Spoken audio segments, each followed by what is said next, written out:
Would society improve if they took these ideas seriously? If most everybody got married, society would improve tremendously. Society can't function if a lot of people remain young. You can be young in spirit, but you've got to grow up.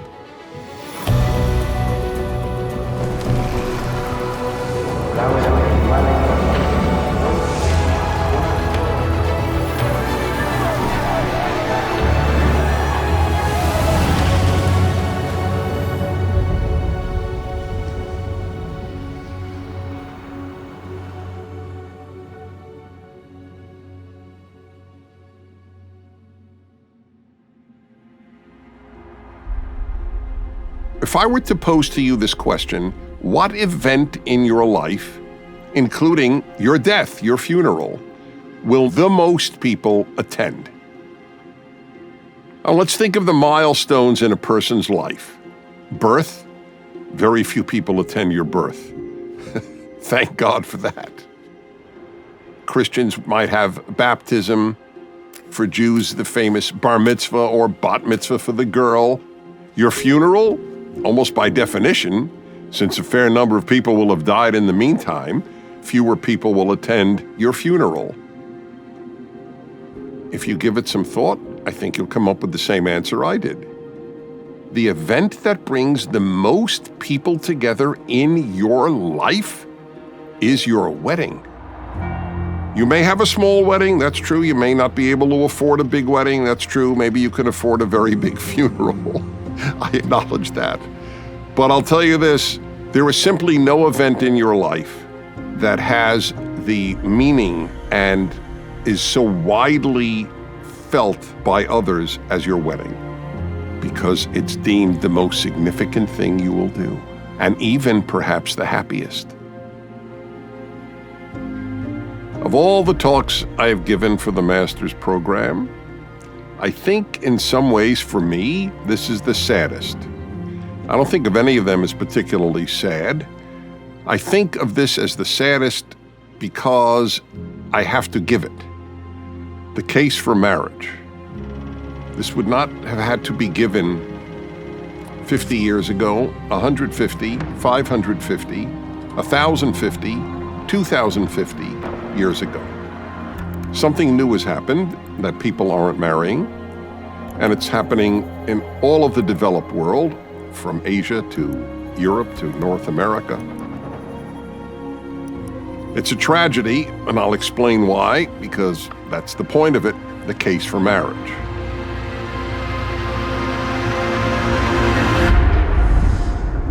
So let me make the case for marriage. Understanding that a large percentage of marriages end up in divorce.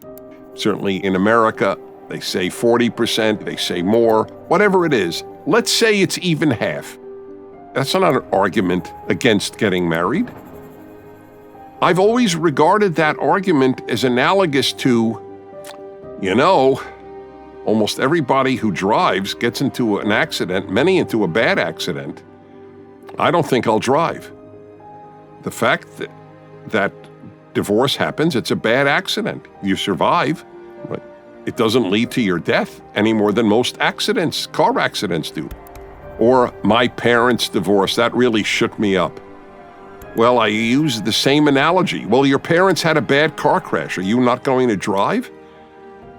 Yes, a lot don't work out. That is correct. I've never found that to be a compelling argument against the institution. For the record, I think it's important for me to say, as passionately as I endorse marriage, I do not believe that divorce is always wrong. There are cases where it is the right thing to do. It is always tragic, but it's not always wrong. Everybody I know who divorced went through hell and tried to make it work. I'm not talking about Hollywood stars who, trade in wives every few years. That's a different world. And even they go through hell. There are very few happy divorces. By the time people have gotten to a divorce, they've been in therapy for years, and it just didn't work. the best idea is to marry right the first time? I didn't. I admit it. I'm not holier than thou on this issue, but I do know how incredibly important marriage is. And I am such a better man for being married and having been married even and divorced. I have a topic for you today about men and women. I told you I have this human laboratory known as a talk show. I bounce ideas off literally millions of people. So I offered the proposition that it is better to have been married and divorced than never to have been married. So a woman called me up and she said, Dennis, I almost always agree with you, but I don't agree with you in this case. In Los Angeles, hello. Hi. I am a single woman. I think it is better never to have been married than to have been married and divorced. So I said, okay, you're single, and I see on my board here that you're 40 years old. And I said to her, so I'm going to pose a theoretical question to you. Imagine that I have two men that I'd like to introduce you to. Each is 45 years old. Same financial state, same everything. But you can only date one of them, and the only difference I am telling you about them is this. One had been married, and one has never been married. Which one would you go on that blind date with? And then my favorite moment in talk radio, silence. I made my point. And that's exactly what she said. You're right. I would sooner go out with the guy of 45 years of age who had been married than the guy who was never married. And why did I know that she would say that? Because women know that if a guy is 45 and never been married, it's usually a yellow flag. It's not necessarily a red flag, but it is a yellow flag. Hey, he hasn't grown up. Whereas the guy who was divorced, well, that's sad that he got divorced, but he grew up. He showed he's willing to be committed to a woman, to marriage, to be committed to a family, to even making a family, presumably. It's something for you to think about. For those of you who argue that divorce argues against marriage, okay, so then do you disagree with me? Do you think it is better to never have been married than to have been married and divorced? I don't think so. And again, I've lived it. There are many reasons that marriage is a very good thing in your life, even if it ends up a failure. Now, there could be such toxic marriages and such horrible battles over children that you may regret ever having married to begin with. I understand that. I live in the same world as you do. But overwhelmingly, it is better to have been married and divorced than never to have been married. So let me begin with specific benefits for men in the professional and financial arena. These are from various studies. This is from Brad Wilcox, a professor of sociology at the University of Virginia. Men who get married work harder and more strategically, earn more money than their single peers from similar backgrounds. Marriage also transforms men's social world. They spend less time with friends and more time with family. They go to bars less and to church more. Married men work about 400 hours more per year than single men with equivalent backgrounds. On average, married men earn almost 20% more than their single peers. That's even after controlling for differences in education, race, ethnicity, and other background factors. Now let's talk about men's health. According to a report from Harvard University Men's Health Watch, based on a survey of 127,545 American adults, marriage improves health indicators and decreases the risk of certain diseases. Married men enjoy biological advantages which reduce their risk of certain diseases. In a Framingham Offspring study, married men had a 46% lower rate of dying from cardiovascular disease than unmarried men. Married patients receive treatment for cancer in higher proportions, and they show greater survival rates after therapy than unmarried individuals. A study by the University of Miami examined the survival rates of men who had been diagnosed with prostate cancer. Findings showed that married men survived longer over a 17-year period than men who had never been married. Married men are more likely to receive regular checkups and medical care, maintain healthy diets, exercise, enjoy higher standards of living. In addition, married men benefit from lower levels of stress and fewer stress-related diseases. They also receive better care during times of illness. Overall, marriage appears to improve the lifestyle of men and stabilizes their lives. Contrary to this, never married, divorced, and widowed men are more likely to drink excessively, engage in dangerous behavior, and smoke. Harvard Medical School 2019 study, Marriage and Men's Health. Married men have a lower risk of depression and a higher likelihood of satisfaction with life in retirement than their unmarried peers. Being married has also been linked to better cognitive function, a reduced risk of Alzheimer's disease, improved blood sugar levels, and better outcomes for hospitalized patients. So, given all of these dramatic health benefits, where do they derive from? They derive from the fact that life is better for a married man on average than for a single man. That's not how single men think. Single men think, to be free to roam the world and conquer as many women as possible. But it doesn't work out that way. There is a lot more stability and joy and calm and peace, and all of that leads to better health.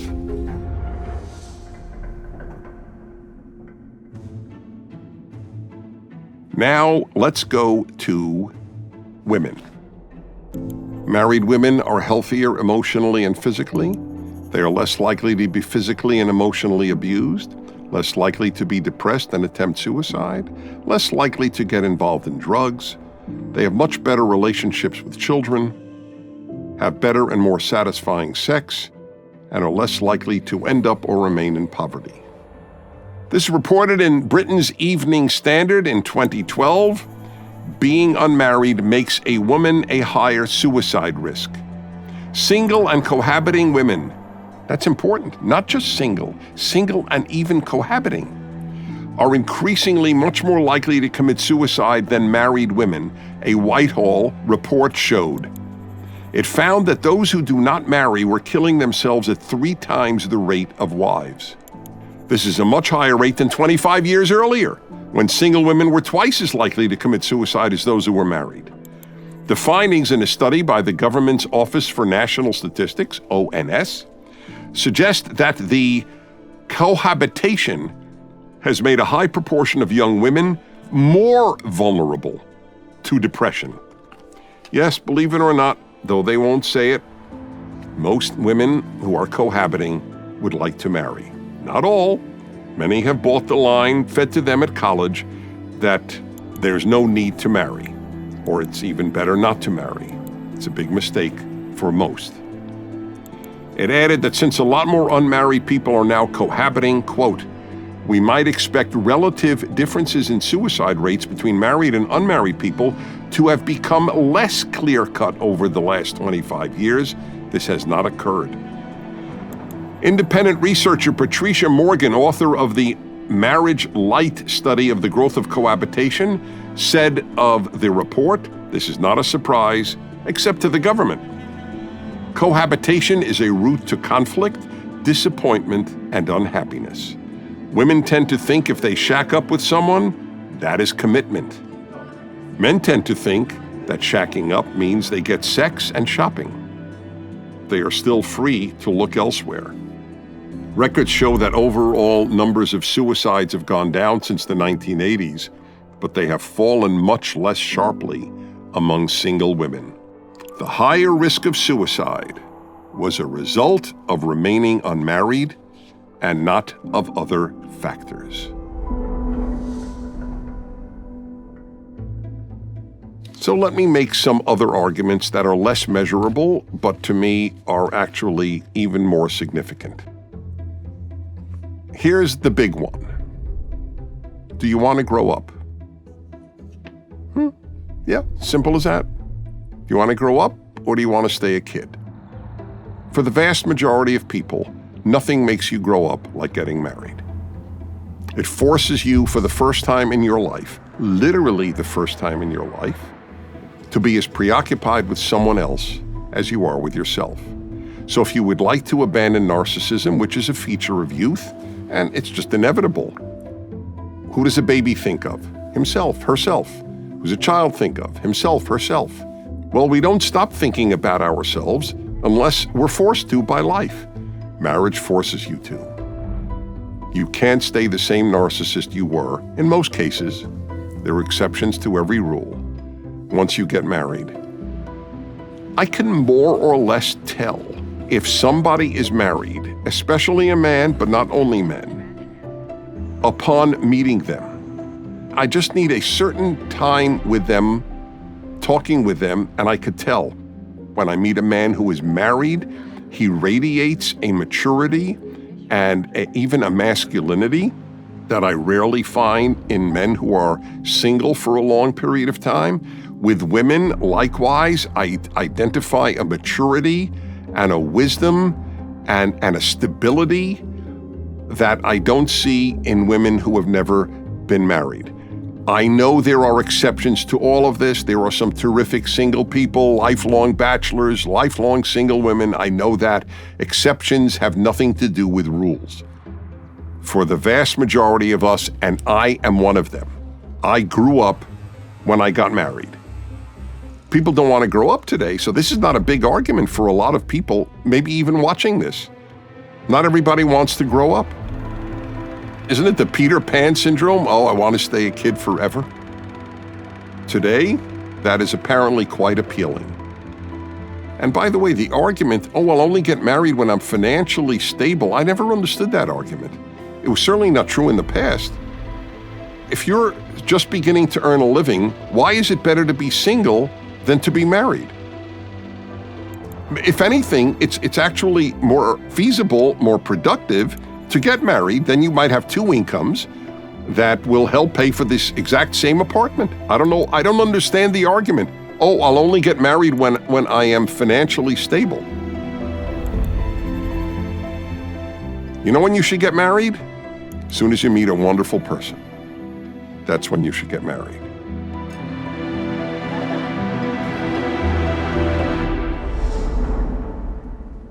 Let me address women one more time here.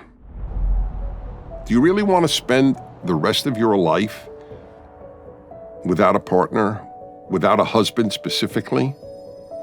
You might think you do, but I want to share with you something I actually published as a column of mine once. I transcribed a call from a single woman, a successful professional woman who called my show. Here is what she said, only slightly edited for time. Dennis, I want to get right to it. I'm 50 years old with 4 college degrees.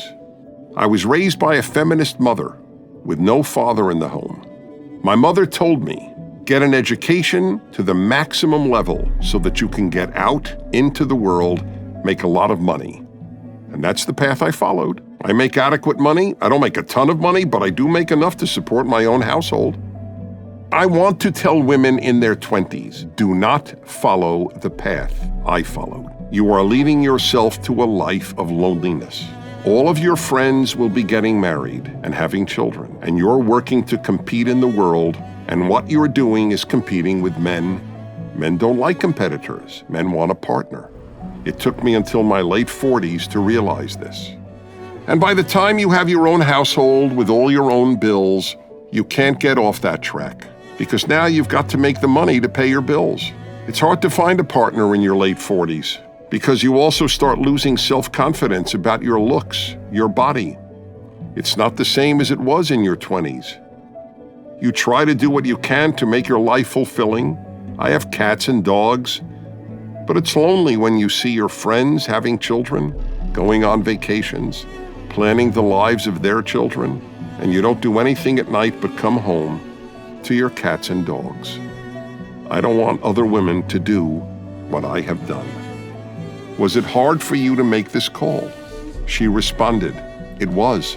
I want to be anonymous because I don't want people that I know to really know my true feelings. because you do act like, oh, my career is everything. I love working.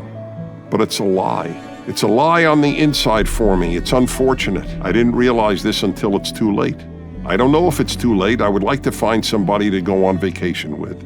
You have other concerns when you get older and you live alone. Who's going to take you to your medical appointments? If something should happen to you, there's no other income there to help you. These are things you don't understand when you're in your 20s because you don't think you'll ever get old and have health problems. I'm stuck now because I go to work every day. I smile like I love it, but it's very painful to not plan a vacation with someone. It's painful to not have a Thanksgiving dinner with someone. You sit home alone and you do nothing. I avoid my friends now that have children because I have nothing in common with them. Somebody asked me the other day, why did you stay single and never have kids? Their answers, because I was brainwashed by my mother into this. But it's hard and it's shameful to tell people. I don't know, I ran out of time. There's not a good answer for it except I was programmed to get into the workforce, compete with men, and make money. Supposedly that would be a fulfilling life. But I was told that by a feminist mother who was divorced, who hated her husband, my father. She tried to steer me on what she thought was the right path. But feminism is a lie. In the name of feminism, I'm going to walk into men on the sidewalk. I'm not going to make space for them and reduce my own space. You are not frustrated with feminism or women. You are frustrated with late-stage capitalism. I didn't realize this until late in life. I want to tell women, find someone in your 20s. That's when you're still very cute. That's when you're still amiable to working out problems with someone.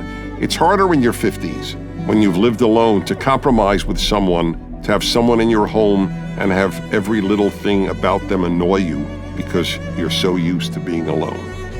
It's hard to undo that, so don't do what I did. Find someone in your 20s. I, Dennis, said, I'm thinking of transcribing your call and making it into a column. Do that, Dennis. I want to help whoever I can, she said. I've talked to so many women who have echoed that sentiment. Yep, they bought the idea that a woman without a man is like a fish without a bicycle. But it's not true. Fish don't need bicycles. Women do need men. Men do need women. That's the way the world was created. We need each other. We live in the age of foolishness, which denies painful truths. And for some people, I don't find it a painful truth. I'm a pretty strong guy. I need my wife. It's so obvious that it's better. And I know, I acknowledge this at the outset, how many marriages end up in divorce. I understand that. But what is the ideal? We have to provide people with the ideal. The ideal is a good marriage. That is the ideal. And we're not offering that to young people. I meet young women all the time through my work, and like anybody else, at a restaurant, she might be my waitress, in line at the airport, sitting next to me on an airplane. And if she seems to be under 30 and we talk at all, I have no compunctions about saying, mind if I ask you a question? Go right ahead. How old are you? Oh, 26. Okay, great. 22, 28. I'd like to ask you a question. I'm offering you 2 guarantees. You can only choose one, but please know it doesn't mean you cannot have the other thing in life. It's just not guaranteed. I want to make that clear. So which guarantee would you choose? I asked the young woman. A guaranteed great marriage or a guaranteed great career? And I have learned a very interesting thing. I can almost never predict what their answer will be. I might be talking to a woman with a lot of tattoos and she'll say great marriage. I might be talking to a woman who looks totally straight middle class and she'll say great career. There's no way to predict. And by the way, it has been 50-50. Of course, I don't judge their answer. I don't even really react. I just take it in. It should be 100% great marriage. Ultimately in life, that will bring you greater peace, satisfaction, and as I pointed out, health. Mental health and physical health.